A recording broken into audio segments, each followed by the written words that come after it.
This morning, as we try to make sense of what is happening, we have Dr. Dominique Pritchett, who is a licensed clinical social worker and a resident of Kenosha. Dr. Pritchett, good morning. Let me first express our concern for you and for all the people of Kenosha as you work through these difficult times in your community. I want to start with this question.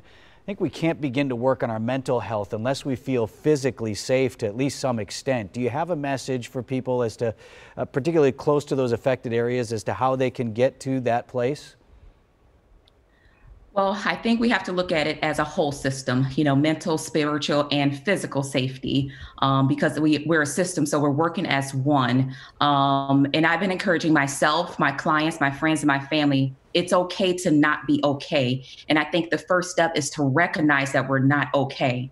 We're dealing with some complicated, complex trauma on so many levels. It's unspeakable to what's to come.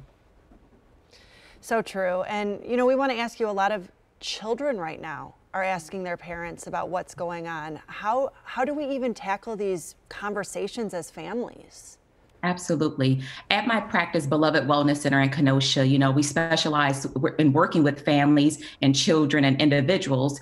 And the first thing we have to do is be emotional.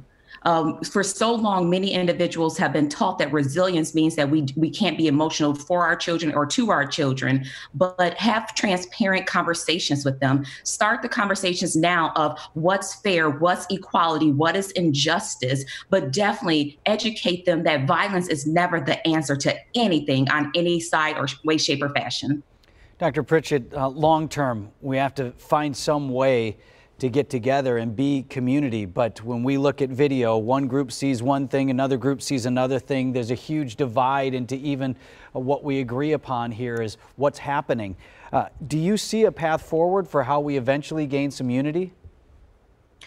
That's such a hard question. And the key word is unity. For Black and brown people, we've been fighting for equity and fairness and unity for 400 plus years.